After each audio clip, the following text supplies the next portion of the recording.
Hello, aspirants. Good morning, good afternoon, and good evening to all of you. Welcome to the Chemopedia IHER channel. And आपको पता है हम study कर रहे थे स्ट्रक्चर ऑफ एटम की। स्ट्रक्चर ऑफ एटम में हम ऑलरेडी 9 लेक्चर्स कंप्लीट कर चुके हैं, जिसमें हमने बहुत इंपॉर्टेंट टॉपिक्स को स्टडी किया था, जैसे कि डिस्कवरी, एटॉमिक मॉडल्स। उसके बाद हमने देखा ईएमआर स्पेक्ट्रम, उसको लर्न करने की हमने ट्रिक भी देखी। उसके बाद हमने देखा फोटो इलेक्ट्रिक इफेक्ट, देन हमने देखा प्लैंक क्वांटम थ्योरी, और उसके बाद हमने देखा postulates of Bohr atomic model.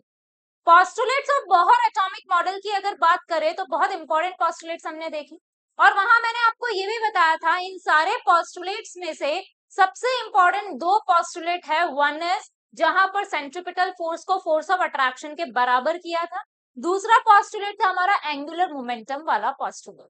और उसमें ही मैंने आपको ये बताया था कि इन्हीं दो पोस्टुलेट से हम सारे के सारे फॉर्मूला निकाल कर लेकर आएंगे बोहर एटॉमिक मॉडल्स के अंदर। उस टाइम हमने लास्ट लेक्चर के अंदर पोस्टुलेट्स को देखा। आज हम बोहर एटॉमिक मॉडल के एप्लीकेशंस को डिस्कस करने वाले हैं।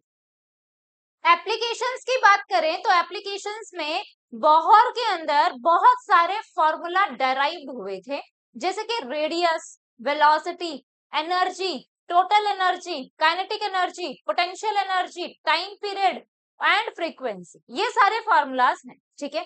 तो आज जो हम टॉपिक लेकर आए हैं उनमें से, इन सारे फॉर्मूलाज में से हम बहुत इंपॉर्टेंट दो फॉर्मूलाज को डिस्कस करने वाले हैं। One is radius of Bohr orbit, second is velocity of the electron in a Bohr orbit, ठीक है। तो अगर आपने चैनल को सब्सक्राइब नहीं किया है तो please do like, share and subscribe the channel, and don't forget to press the bell icon for the future notification. आइए डिस्कस करते हैं। सबसे पहले हेडिंग लिख लीजिएगा, रेडियस ऑफ बोहर ऑर्बिट।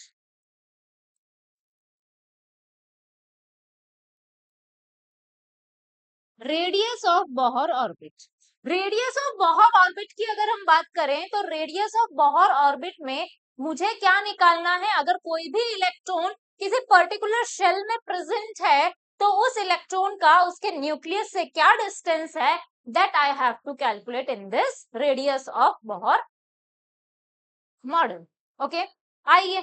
तो मैंने कहा सबसे पहले रेडियस के लिए वही दोनों पोस्टुलेट उठाए मैंने, जिसमें से पहला था हमारे पास K Z square upon R square is equals to M V square by R. This is my equation number one.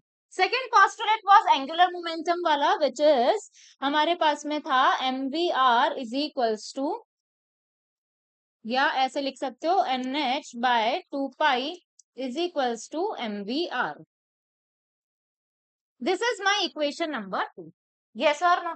मैंने कहा अगर मुझे रेडियस निकालना है तो सबसे पहले मैं इस इक्वेशन को क्या कर देती हूँ, इस होल का स्क्वायर बना देती हूँ।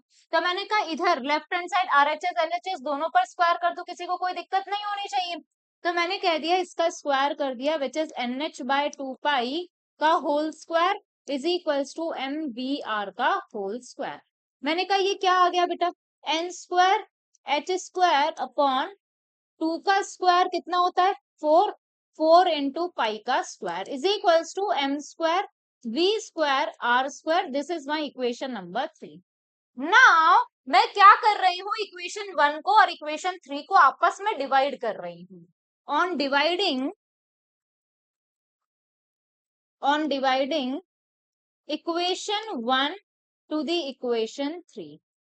क्लियर है? तो मैंने कहा डिवाइड किया बेटा, तो क्या हो जाएगा, K Z square upon R square divided by N square H square upon four pi का square is equals to M V square upon R divided by M square V square R square. Yes और no? जो cut रहा है उसे काटते चले जाइएगा। तो मैंने कहा पहले तो ये फ्रैक्शन जब ऊपर लेकर जाएंगे तो क्या हो जाएगा, रिवर्स हो जाएगा। तो मैंने कह दिया इस फ्रैक्शन को सॉल्व किया, K Z square upon R square into four pi का square upon N square H square is equals to M V square by R into one upon M square V square R square. Yes और no? V square से V square cancel, एक M से एक M भी cancel. मैंने कहा R square से R square भी कैंसिल, और कुछ कट रहा है और कुछ भी नहीं कट रहा है। ये आर इधर ले आओ, बाकी सब उधर ट्रांसफर कर दो। तो रेडियस क्या आ गया, R is equals to N square H square upon upon K Z E square into 4 pi square into ये एम बचा है। क्लियर है? तो मैंने कहा कि कांस्टेंट वैल्यूज को एक साइड ले आओ, वेरिएबल्स जो चेंज होने वाले हैं अकॉर्डिंग टू दी इलेक्ट्रॉन कहाँ प्रेजेंट है तो उसे आप अलग ले जाओ। तो मैंने कहा अगर इलेक्ट्रॉन आपका किसी भी ऑर्बिट में प्रेजेंट है तो एन की वैल्यू चेंज होती जाएगी। मैंने कहा एटम चेंज करते जाओगे तो जेड की वैल्यू भी चेंज होती जाएगी। तो मैंने कहा वेरिएबल्स कौन है, एन और जेड हो गया, इसे साइड में ले जाओ, बाकी सब एक साइड। तो आर किसके इक्वल आ गया बेटा, H square upon K E square 4 pi square into M multiply by N square by Z. Yes और नो? मैंने कहा इन सब की वैल्यू मुझे पता होती है, तो मैंने कहा इन सबको कैलकुलेट कर ही आंसर आता है 0.529 एमस्ट्रॉन्ग के अंदर। तो मेरा फॉर्मूला आ गया कि radius is equals to 0.529 n square by z angstrom. This is my formula of Bohr orbit. Yes or no?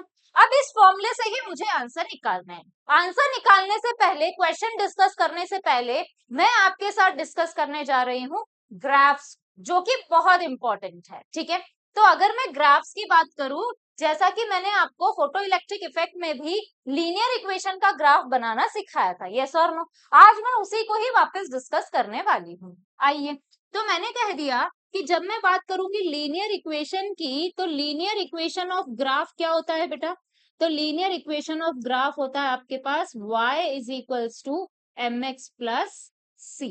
Yes और नो? मैंने कहा y इज y एक्सिस पर आपने क्या ले रखा है, एक्सिस, एक्स एक्सिस पर क्या ले रखा है, m is my slope and c is intercept. Clear है? आइए, अब मैंने कहा कि सबसे पहले मुझे ग्राफ बनाना है, इक्वेशन है मेरे पास 0.529 n square by z। Clear है? मैंने कहा सबसे पहला ग्राफ जो मुझे बनाना है वो बनाना है बेटा, सबसे पहला ग्राफ बनाना है मुझे r वर्सेस n स्क्वायर में। ठीक है, तो मेरी x की वैल्यू तो क्या हो गई, n स्क्वायर हो गई, और y की वैल्यू क्या हो गई मेरे पास में, r हो गई। तो आपको चेक करना है कि y और x आपको एज इट इज मिल रहा है, एज इट इज मिलना चाहिए, मतलब x n स्क्वायर है तो कोई भी n बचना नहीं चाहिए इस इक्वेशन में, सारा x में इंक्लूड हो जाना चाहिए, आपको ऐसे चेक करना है। तो मैंने कहा क्या ये r मिल रहा है आपको, y बिल्कुल मिल रहा है, तो ये हो गया मेरा y। आ जाओ, यहां तक कंपेयर हो गई। मैंने कहा x, बेटा x क्या n स्क्वायर है आपके इसमें, तो मैंने कहा ये न्यूमरेटर में n स्क्वायर मुझे एज इट इज न्यूमरेटर मिल रहा है, तो मैंने कहा ये क्या किससे कंपेयर कर सकते हो आप, mx से कंपेयर कर सकते हो। किससे कंपेयर कर सकते हो, mx से कंपेयर कर सकते हो। इस इक्वेशन में मैंने कर दिया +0। किसी को कोई फर्क पड़ेगा इक्वेशन में, कोई इक्वेशन में डिफरेंस नहीं आएगा, अगर किसी को कोई फर्क पड़ता है तो बता दीजिए। मैंने कहा कोई फर्क नहीं पड़ेगा, 0 प्लस करोगे, तो मैंने कहा +c, मतलब इंटरसेप्ट क्या आ गया मेरा 0। व्हाट इज इंटरसेप्ट, इंटरसेप्ट वो पॉइंट है जहां से हमारा ग्राफ शुरू होता है और वो पॉइंट जहां पर ग्राफ y एक्सिस को कट करता है, that point is known as my intercept. तो मैंने कहा इंटरसेप्ट क्या है बेटा, 0 है, इसका मतलब ग्राफ कहां से शुरू होगा, 0 से। 0 कहां, ओरिजिन से। मैंने कहा ये रहा 0, मतलब ग्राफ यहां से शुरू होना है। क्लियर है? तो ये तो मैंने डिसाइड कर लिया, ग्राफ यहां से शुरू होगा। अब मैंने कहा आपको x मिल गया, x क्या है, n स्क्वायर, तो ये हो गया मेरा क्या, x हो गया, ये हो गया मेरा x। रिमेनिंग सारा का सारा मेरा क्या हो जाएगा, slope which is m। Yes और नो? स्लोप की वैल्यू पॉजिटिव है, इसका मतलब ग्राफ कैसे जाएगा, बढ़ता हुआ चला जाएगा, इंक्रीजिंग जाएगा। अगर यही स्लोप की वैल्यू नेगेटिव होती तो ग्राफ कैसे लेकर जाते आप, डिक्रीज होता हुआ लेकर जाते। अब लीनियर इक्वेशन को फॉलो कर रहा है तो हमेशा सीधी लाइन आएगी। ठीक है, तो आपने ग्राफ बना दिया ये। क्लियर है? मैंने कहा दूसरा ग्राफ आपको बनाना है बेटा r वर्सेस 1/z के बीच में। ठीक है, क्या 1/z आपकी इक्वेशन में है, तो मैंने इक्वेशन लिख ली, r is equals to 0.529 n square into 1/z plus 0। किसी को कोई दिक्कत इसके अंदर नहीं है? मैंने कहा क्या 1/z आपको एज इट इज मिल रहा है, मिल रहा है, दिस इज माई x, मैंने कहा ये मेरा y हो गया, तो ये सारा का सारा मामला मेरा क्या हो गया m, और ये क्या हो गया मेरे पास c। कर रहा है y is equal to mx plus c को फॉलो। तो मैंने कहा इंटरसेप्ट कितना है बेटा, 0, ग्राफ 0 से शुरू होगा। लीनियर इक्वेशन को फॉलो कर रहा है मतलब सीधी लाइन आएगी। स्लोप की वैल्यू पॉजिटिव है, इसका मतलब ग्राफ कैसा जाएगा, क्लियर है। आइए तीसरा ग्राफ है equation 0.529 n square by z, clear है। तो मैंने कहा इस बार आपको ग्राफ बनाना है r वर्सेस n के बीच में। किसके बीच में बनाना है, r वर्सेस n के बीच में। क्या आपका x n है इस बार, बिल्कुल है। क्या आपको x एज इट इज मिल रहा है, अगर आपने एक n मान लिया तो बाकी का एक n जो है वो स्लोप में चला जाएगा, और ऐसा पॉसिबल नहीं है क्योंकि आप x को सिर्फ यही प्लॉट कर रहे हैं, आप स्लोप में प्लॉट नहीं कर रहे हैं उसको। तो आपको सिर्फ वही चाहिए, n बचना नहीं चाहिए। तो क्या मिल रहा है आपको, x एज इट इज नहीं मिल रहा है, तो आपका क्या लीनियर इक्वेशन को फॉलो करेगा, नहीं करेगा। तो मैंने कहा अगर लीनियर इक्वेशन को फॉलो नहीं करेगा तो ग्राफ सीधी लाइन तो नहीं आएगा, इतना फिक्स हो चुका है, क्लियर है। अब देखिए मैंने कहा अगर मैं n को बढ़ाऊंगी तो r भी बढ़ रहा है। अगर मैंने इसको 1 रखा 0.529 बाई z आया, 2 रखा तो 0.529 इंटू 4 बाई z आ गया। तो जैसे जैसे n बढ़ रहा है r भी क्या होता जा रहा है, आपका बढ़ता जा रहा है। तो मैंने कहा जैसे जैसे n बढ़ेगा r भी क्या होना चाहिए, आपका इंक्रीज होना चाहिए, बट नॉन लीनियरली इंक्रीज होगा। तो आपने कह दिया क्या आ जाएगा ग्राफ, कुछ इस तरीके से, क्लियर है। तो ये क्या हो गया नेचर, इस ग्राफ के नेचर को आप बोलते हो पैराबोला। ग्राफ आ गया आपका पैराबोला, देख लो। मैंने कहा यहाँ पर अगर हम बात करें तो n की वैल्यू, n की वैल्यू इतनी थी, r की वैल्यू ये थी। जैसे n बढ़ा क्या r भी बढ़ गया, आपका बढ़ गया है ना, ये है। मैंने कहा दूसरा तीसरा चौथा ग्राफ बना लिया मैंने 0.529 n square by z। Graph plot करना है बेटा आपको r वर्सेस z के बीच में। क्या अब आपको x मिला एज इट इज, वहां पर 1/z है, यहाँ पर z है, नहीं मिला मतलब लीनियर इक्वेशन को तो फॉलो नहीं करेगा। इतना तो फिक्स हो गया, सीधी लाइन तो नहीं आएगी, क्लियर है। अगर सीधी लाइन नहीं आएगी तो कुछ ना कुछ अलग आएगा, नॉन लीनियर लाइन आएगी। तो अगर नॉन लीनियर ग्राफ होगा तो मैंने कहा सबसे पहले चेक करो अगर मैं z बढ़ाऊंगी तो r बढ़ेगा या कम होगा। पहली बार मैंने z की वैल्यू रख दी 1, कितना आया 0.529 n स्क्वायर, मैंने रख दिया 2, तो 0.529 डिवाइडेड बाय 2 मतलब 0.529 का आधा हो गया, हाँ या ना। तो मैंने कहा क्या हो रहा है, आर डिक्रीज हो रहा है जेड के बढ़ाने से, तो कब, मैंने कहा ग्राफ आ गया आपका कुछ इस तरीके से। देखो मैंने कहा यहाँ पर जेड इतना था, आर इतना था, जेड बढ़ा, आर क्या हो गया आपका डिक्रीज हो गया, क्लियर है। तो इस नेचर को आप क्या बोलते हो, rectangular hyperbola, rectangular hyperbola, clear है। तो ये थे आपके पास में रेडियस के ग्राफ, क्लियर है।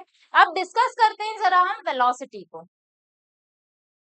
आइए हेडिंग लिख लीजिएगा,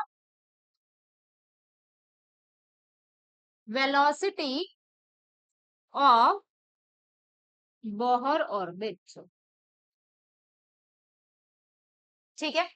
या फिर लिख सकते हो velocity of electron in Bohr orbit, clear है। आइए मैंने कहा वेलोसिटी में भी हम दो ही इक्वेशन उठाएंगे, वही वाली K Z square upon R square is equals to M V square by R, और दूसरी इक्वेशन है ये फर्स्ट इक्वेशन, दूसरी इक्वेशन हो गई N H by 2 pi is equals to M V R, ये आ गया आपके पास सेकेंड, ठीक है।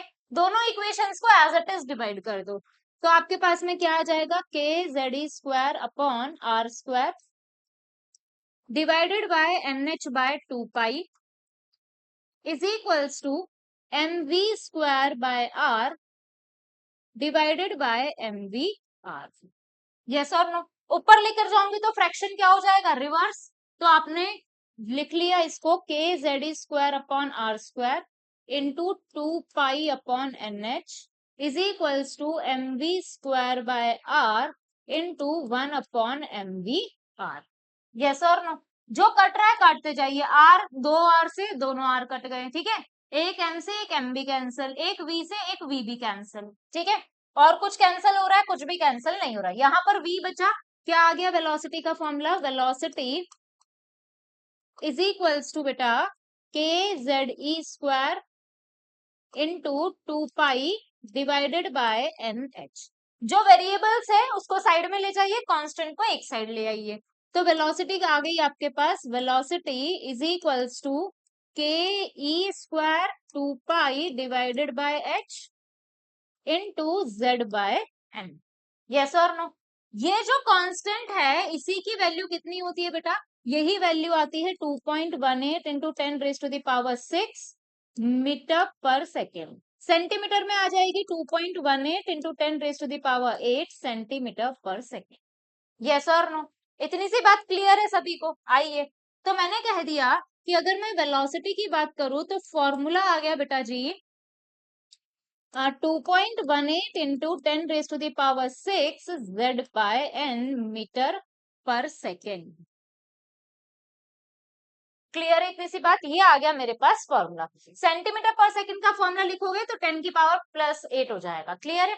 आइए अब ग्राफ बनाने की कोशिश करते हैं। सबसे पहले अब आपको खुद से ट्राई करने हैं, वीडियो को स्टॉप करके एक बार ग्राफ, क्योंकि अब आप सीख चुके हैं, ठीक है? तो आपको खुद से भी ट्राई करना है। आपने सबसे पहले ग्राफ बनाना है v वर्सेस z। क्या z आपका x आपका एज इट इज मिल रहा है? मिल रहा है।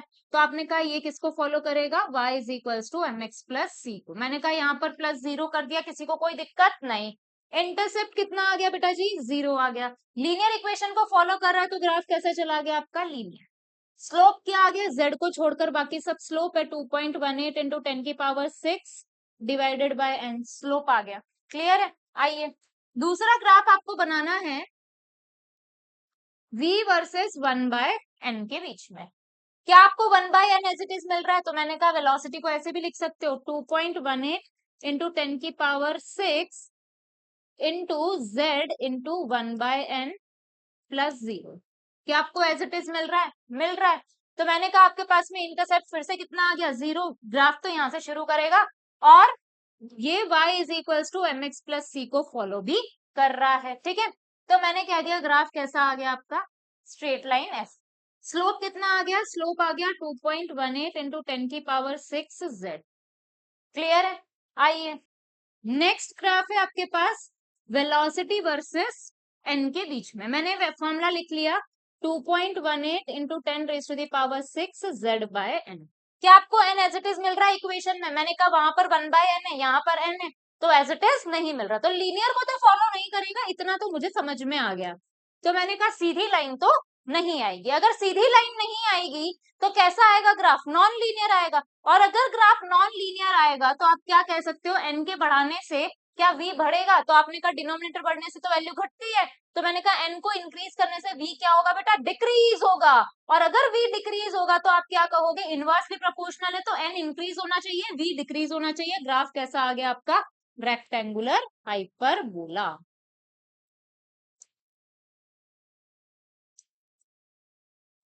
Rectangular hyperbola. क्लियर है इतनी सी बात? तो ये थे आपके पास में ग्राफ। ठीक है, और बहुत इंपॉर्टेंट है ये ग्राफ, यहाँ से क्वेश्चंस आते हैं। ठीक है बेटा, आइए अब मैंने कहा कि अगर मैं कंक्लूड करूं तो मेरे पास में रेडियस का तो फॉर्मूला आ गया था 0.529 n square by z angstrom में, और वेलोसिटी का फॉर्मूला आ गया है मेरे पास 2.18 into 10⁶ z by n metre पर सेकेंड। क्लियर है? आइए अब मैंने कहा ये दो फॉर्मूले हैं। मैंने कहा अगर मैं रेडियस की बात करूं ये कांस्टेंट वैल्यू है, तो मैंने कहा it is directly proportional to n square by z। और वेलोसिटी किसके डायरेक्टली प्रोपोर्शनल हो गई? z बाय n के। यस और नो? आइए अब कुछ क्वेश्चंस हम डिस्कस करते हैं जो पिछले सालों में पूछे गए हैं। देखिए फर्स्ट क्वेश्चन है the Bohr radius of hydrogen like atom. Hydrogen like atom is this. तो मुझे रेडियस दे दिया गया है 70.53 पिकोमीटर्स में। The species and the stationary state nr given that hydrogen atoms Bohr orbit is 52.9 picometre. तो मैंने कह दिया कि अगर मेरे पास में ये है हाइड्रोजन लाइक एटम के लिए रेडियस बोला गया है, हाइड्रोजन के लिए z की वैल्यू 1, मैंने कह दिया आपके पास में n की वैल्यू फर्स्ट ऑर्बिट है, बोहर ऑर्बिट फर्स्ट है, मैंने कहा पहले में ही होता है ना इलेक्ट्रॉन यहाँ पे, तो मैंने कहा n की वैल्यू 1, रेडियस के फॉर्मूले में पुट कर दिया 0.529 n square by z। Clear है? मैंने कहा रिलेशन आपको यहां हमने पढ़ा है फॉर्मूले में एंगस्ट्रॉम, तो रिलेशन फाइंड आउट करें पहले एक बार एंगस्ट्रॉम और पिकोमीटर में क्या होता है। तो मैंने कहा 1 पिकोमीटर इज इक्वल्स टू होता है 10 की पावर -12 मीटर। तो 1 मीटर में कितने पिकोमीटर हो जाएंगे? 10 की पावर +2 पिकोमीटर्स। मैंने कह दिया कि 1 एंगस्ट्रॉम के अंदर कितने मीटर होते हैं? 10 की पावर -10 मीटर्स। तो 1 मीटर इज इक्वल्स टू कितना एंगस्ट्रॉम? 10 की पावर +10 एंगस्ट्रॉम। ये भी 1 मीटर, ये भी 1 मीटर, तो ये दोनों साइड्स भी इक्वल हो जाएंगी। तो आपने कह दिया 10 raise to the power 12 picometre is equals to 10 की पावर 10 एंगस्ट्रॉम। 10 से ये 12 कट गया, कितना बचा? 1 angstrom is equals to 100 picometre. तो ये पहले तो मेरे पास रिलेशन आ चुका है। अब मैंने कहा कि आपको क्या बताना है कि रेडियस अगर आपके पास में इतना पिकोमीटर है तो आपको क्या बताना है कि कौन सा वाला एटम, मतलब किस वाले एटम का आपके पास में रेडियस ये आएगा। ठीक है, तो मैंने कहा पहले इसको एंगस्ट्रॉम से पिकोमीटर के फॉर्मूले में चेंज कर दूं। मैंने कहा 1 angstrom is equals to 100 picometre, तो इसको 100 से मल्टीप्लाई करेंगे 52.9। रेडियस कितना आ गया? 52.9 N square by Z picometres में। क्लियर है? आइए अब चेक करना शुरू करें एक से एक एक ऑप्शन करके। लिथियम +2 और ऑर्बिट कौन सा है? Third Bohr orbit. तो यहाँ पर आपके पास लिथियम के लिए जेड की वैल्यू 3 और एन के लिए भी कितनी हो गई? 3 हो गई। मैंने कहा वैल्यू पुट कर दी 52.9 इंटू एन की वैल्यू 3, 3 का स्क्वायर डिवाइडेड बाय 3। 3 से 3 कैंसिल, ये 3 टाइम्स करोगे तो लगभग 150 के लगभग जाएगा, 70 तो नहीं आएगा। काट दो ऑप्शन। बी ऑप्शन, हीलियम के लिए आपके पास में जेड की वैल्यू कितनी हो गई? जेड की वैल्यू हो गई 2 और आपके पास में थर्ड ऑर्बिट दे रखा है तो एन की वैल्यू हो गई आपके पास 3। वैल्यू पुट करें तो मैंने कहा यहाँ पर आ गई आपके पास 52.9, एन स्क्वायर कितना?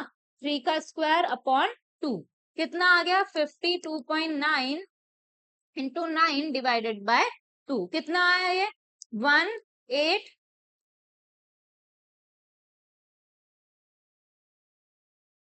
1847, ठीक है, डिवाइडेड बाय 2, कितना आ जाएगा ये? 2318.5। ठीक है, तो आपने कह दिया ये तो, ये भी नहीं आ रहा है, 70 नहीं है, ये तो लगभग 238 आ रहा है। यहाँ पर अगर हम चेक करें सी ऑप्शन के अंदर तो आपके पास में ये हो जाएगा, जेड की वैल्यू हीलियम के लिए कितनी होती है? 2, एन की वैल्यू कितनी हो गई? 2। तो आपने रेडियस चेक किया तो radius is equals to 52.9 into N square कितना? 2 का स्क्वायर अपॉन जेड कितना? 2। इससे ये गया 52 लगभग कितना जाएगा आपके पास में? 100, 104 के आसपास आएगा, तो ये भी नहीं होगा, ये भी काट दिया। लास्ट ऑप्शन है लिथियम के लिए जेड की वैल्यू कितनी होती है?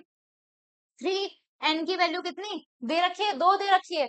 पुट करो जरा, radius is equals to 52.9 into N square की वैल्यू कितनी? 2 का स्क्वायर अपॉन जेड मतलब 3, कितना आ गया ये? 52.9 इंटू 4 डिवाइडेड बाय 3, कितना आ गया?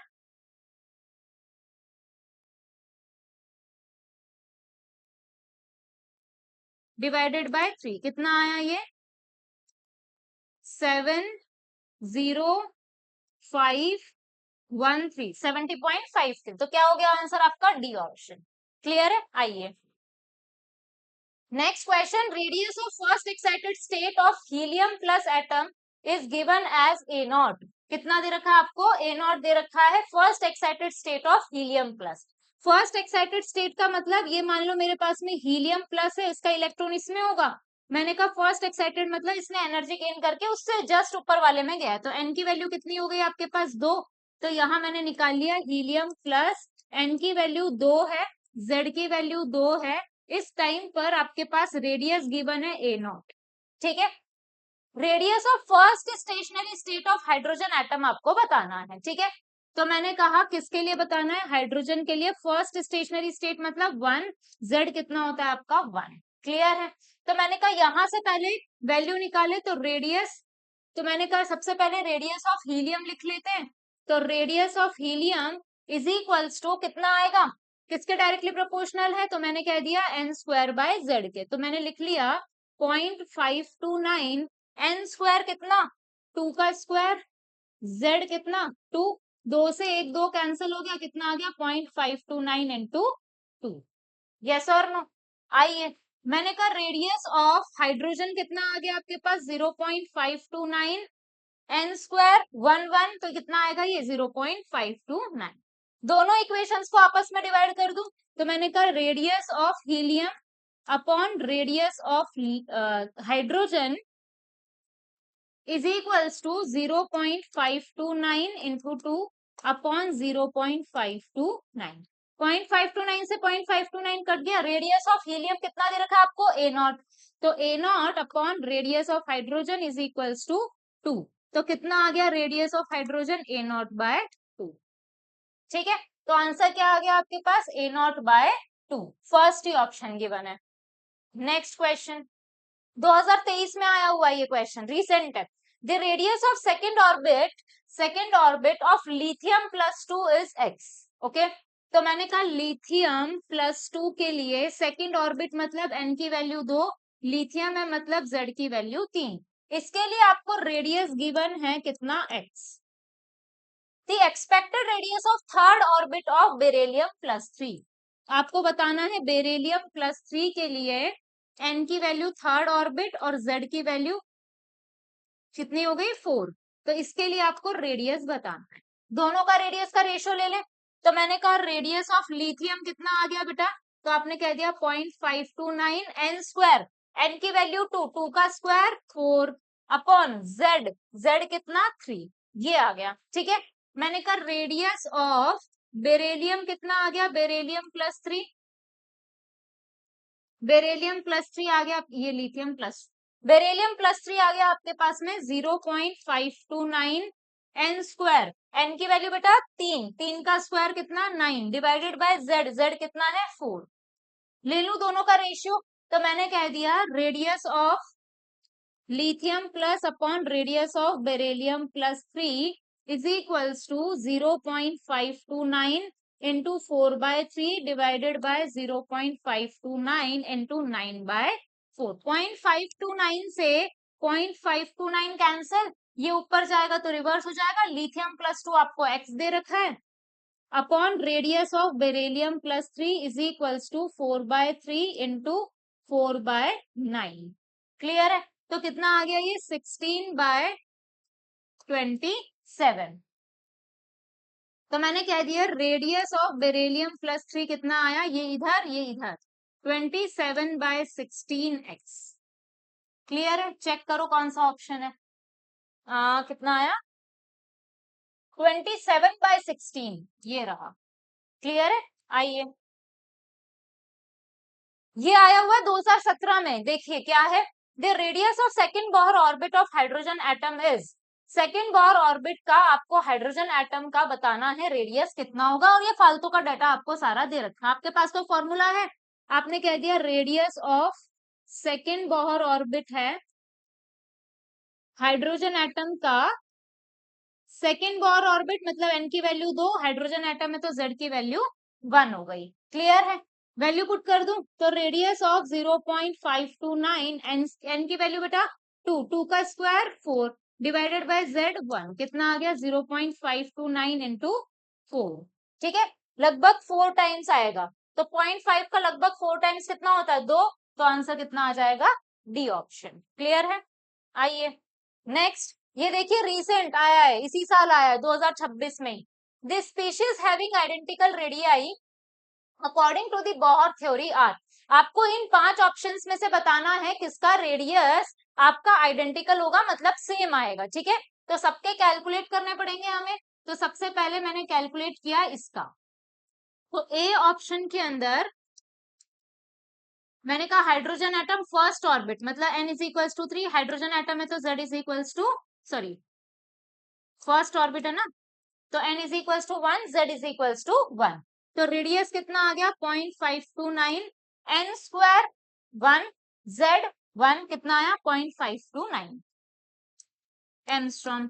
बी में क्या दे रखा है आपको, बी ऑप्शन हीलियम प्लस मतलब z की वैल्यू कितनी 2, फर्स्ट ऑर्बिट मतलब n की वैल्यू 1। तो रेडियस आपको बोला है 529 n स्क्वायर बाय z, 1 का स्क्वायर 1 डिवाइडेड बाय z कितना है आपके पास 2। सी ऑप्शन, आपको बोला है हीलियम प्लस है तो z की वैल्यू हो गई आपके पास 2, और आपके पास सेकंड ऑर्बिट दे रखा है मतलब n की वैल्यू भी कितनी हो गई 2। तो आपने कह दिया रेडियस आ गया 0.529, 2 का स्क्वायर डिवाइडेड बाय 2, एक 2 से एक 2 कट गया, कितना आ गया 0.529 इंटू 2। क्लियर है? आइए बी ऑप्शन, आपको बोला है लिथियम +2 मतलब जेड की वैल्यू हो गई 3 और आपके पास फर्स्ट ऑर्बिट है तो एन की वैल्यू कितनी हो गई 1। क्लियर है? तो रेडियस आपने लिख लिया है 0.529, एन स्क्वायर 1 का स्क्वायर 1 डिवाइडेड बाय जेड कितना 3। ठीक है, आपके पास ई है बेरिलियम +3 मतलब जेड की वैल्यू कितनी हो गई बेटा 4, आपके पास सेकंड ऑर्बिट है तो एन की वैल्यू कितनी हो गई आपके पास, सेकंड ऑर्बिट है तो 2, तो आपने लिख लिया रेडियस कितना आ गया आपके पास में 0.529, एन स्क्वायर मतलब 4, 2 का स्क्वायर 4 अपॉन जेड 4, 4 से 4 कैंसिल, कितना आ गया 0.529।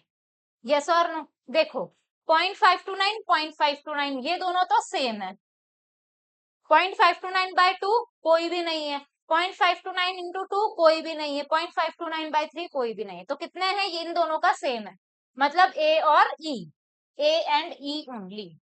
क्लियर है? आइए बहुत इजी क्वेश्चंस आते हैं। According to the Bohr theory the angular momentum, see angular momentum of an electron in the fifth Bohr orbit है, फिफ्थ बोहर ऑर्बिट मतलब एन की वैल्यू 5, मैंने कहा एंगुलर मोमेंटम मतलब M V R is equals to N H by 2 pi होता है, N की value put कर दी 5h बाय 2 पाई। यस और नो? हाँ या ना? तो ये कट गया आपके पास में, कितना आ गया ये आ गया आपके पास 5 2.5। ठीक है, तो 2.5h बाय 5। ठीक है, आइए बताओ, ऐसे क्वेश्चन पूछे जा चुके हैं एग्जाम में। देखिए if the velocity of an electron in first orbit of hydrogen atom is v, आपको बोला है velocity of electron first orbit hydrogen atom का n is equals to 1, hydrogen atom की बात चल रही है, z की वैल्यू हाइड्रोजन के लिए 1, इसके लिए वेलोसिटी आपको दे रखी है v। What will be the velocity of electron in third orbit of lithium +2, lithium +2 के थर्ड ऑर्बिट के लिए मतलब 3 और z की वैल्यू भी हो गई 3, उसके लिए आपको बतानी है वेलोसिटी कितनी होगी।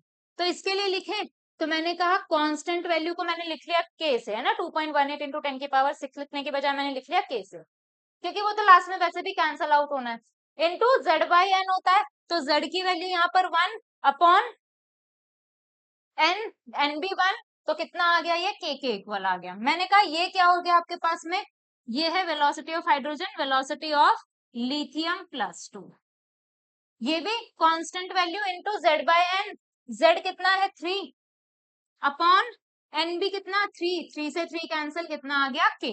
तो मैंने कह दिया दोनों को आप इक्वेट कर दोगे तो कितना आ जाएगा, साफ आपको दिख रहा है,